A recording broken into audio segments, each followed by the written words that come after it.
What up, Broncos country? Welcome back to the channel. So here to preview the Cincinnati Bengals at the Denver Broncos Monday Night Football. This video is late. We're doing it a day before game time. Wanted to do it like Wednesday or Thursday night. Just it never happened. Just busy work days and doing everything leading up to the time that I was supposed to make the video, and then I pass out. So yeah, it's been really hard, but told myself if I don't get out tonight, it's not going to happen. And I already missed the recap video against the Chargers. Yeah, we lost. Game sucked. Another game where we lose by a field goal, but anyway, nobody cares about the opinion on that one now. It's already over. On to Week 4 Monday night, and three things that the Broncos need to fix in this game. First has got to be first and second down. Broncos have not been good when it comes to picking up yards on first and second down. It's always like third down. They're always having to move the chains. I believe they are 32nd in success, 28th in EPA, and 29th in percentage of plays that move the chains. That's just not good enough. They rank 27th on third down. They move the chains about 36.4% of their attempts. So, it's just not good enough. Another thing of the penalties against the Chargers, I believe that they were, 10 penalties for 90 yards. And the Chargers were 3-0 until the day.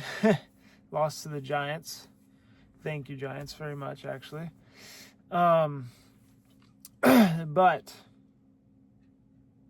yeah, no, they've been playing pretty good so far. And the Broncos played them good. They played well enough to win the game. Had just one more of those mistakes went their way. And that's kind of the same thing with the Colts game. Had one more of the mistakes they made went their way. They probably win that game. So, but penalties are a big thing. They've been penalized 24 times, tied for 19th most in the NFL. So they need to cut down the penalties. And then the third thing here, Bo Nix. I believe Bo Nix. We're wearing the midnight unis, midnight Navy unis on Monday night. I got that Bo Nix midnight Navy jersey right here. I believe in him still. And Broncos country should as well. Second-year quarterback. C.J. Stroud, he didn't look very good in his second year either. Even into this year, he's still kind of, people are saying he's washed, even though he's 25 years old, but I don't think he's washed. But and same with Bo Nix. I think he's fine. It's just more of there is a lot of pressure on him, and there's a lot of pressure on this team set at the beginning of the season when they were talking about Super Bowl. Sean Payton was saying all that stuff. That puts a pressure on you, and I think it's kind of been affecting the team a little bit. But at the same time, last season they didn't start out very well either. It came about week 3. I think they started 0-2, and then they won that game week 3.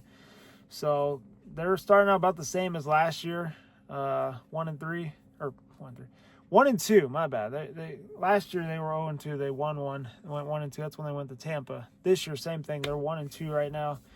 They have a chance to get back to 500 with this victory. It's a huge victory. Especially with all the injuries that the Bengals have right now, especially to Joe Burrow, which I thought this game would have been a really good game had he been playing. Still has a chance to be a really good game, but I'm just not really expecting it to be. But with how the Broncos have been playing lately, maybe it will be. Anyway, let's go to injury report. So for the Bengals, Noah Fant will not be playing against us, so we will not see a Noah Fant return because he has been ruled out with concussion.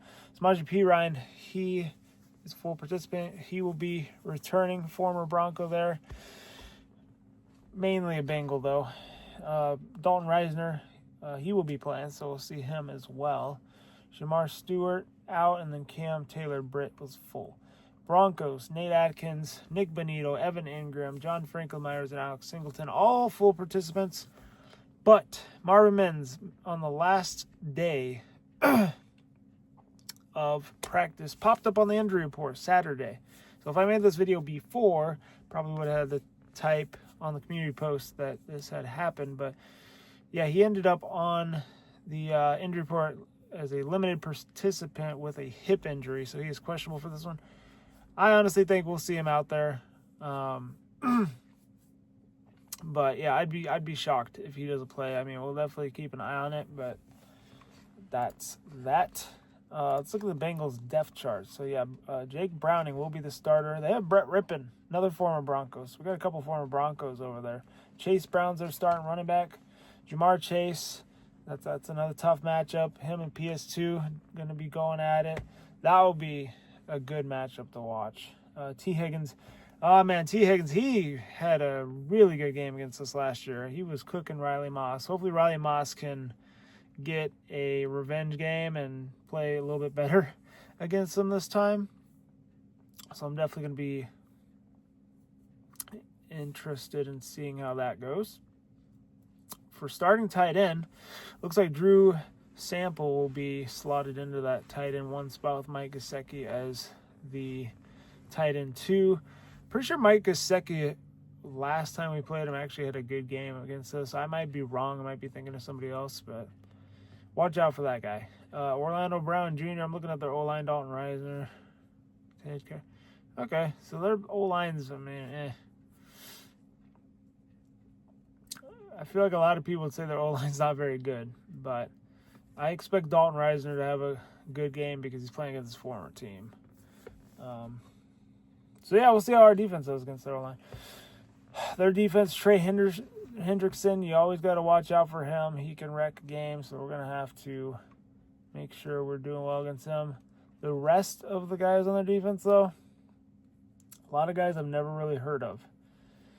And a lot of people I hear say that the Bengals defense is not very good. So we'll see if that is true come Monday night. We'll see if our offense can have a little bit of a come-together game and they actually look good.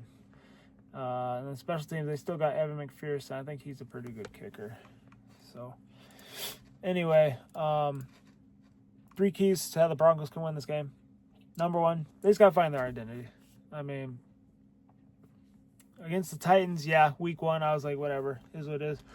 Thought they played better. They played a good team in the Colts, who also lost today.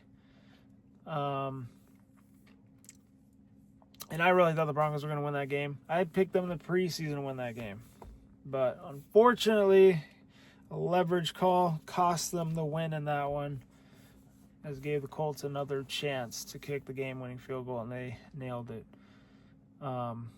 So yeah, hopefully they can just find their footing, and I feel like the run game's actually starting to come together a little bit. I think that RJ Harvey's kind of getting his groove, and I think Dobbins has been a really good pickup as well. So as long as they can get going and Broncos pass game can get going, because Broncos had like 3 deep shots against the Chargers. If they connect on one of those, I believe we win that game. I mean, the Broncos are keeping up with the good teams in the AFC right now. It's a couple little things that they're off on. If they could just get those things down, they're going to be a really good football team. They just have to get these little tiny things fixed here. I believe they will. I think that they'll be slow to start the season, but I think they'll come around. Second key is we got to make Jake Browning's life miserable. I mean, you look at the Vikings game when they play, I believe he had 2 interceptions. I mean, they threw him off his game in that one. Hopefully Nick Bonito and Jonathan Cooper, hopefully they could just pressure him into forcing the mistakes and just making the game long for him. I mean, that's really all we can ask for. But yeah, their O-line definitely was not good against Minnesota. I don't want to count them out because every time I say a positional group is not good, they play well. So I don't want to say anything really. But yeah, no. we'll see what happens there, but they definitely have to do that. They want to win this game. Reading here that the Bengals O-line has actually allowed 42 pressures. Broncos have a top-tier D-line, so yeah, could be a good game for them to cause havoc.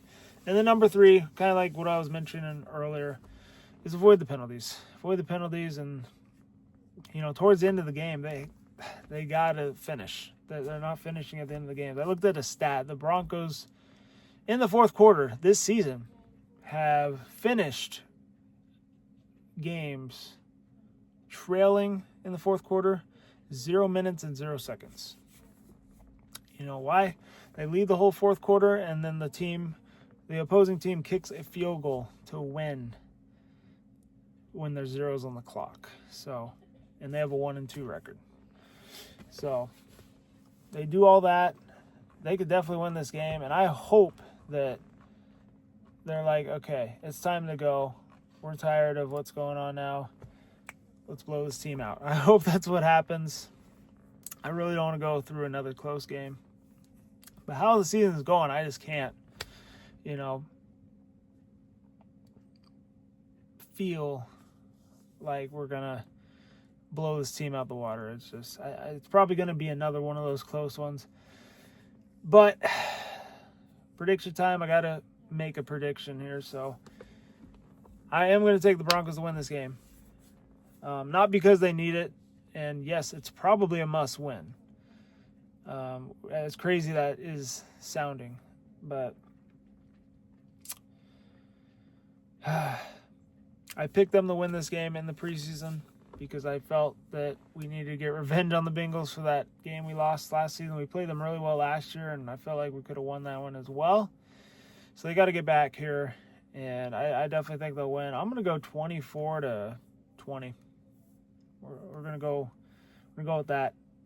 That's another close game. I think the Bengals will probably have a chance to win it in the fourth quarter, but I think our defense is going to get a huge turnover and win this one. That's my prediction.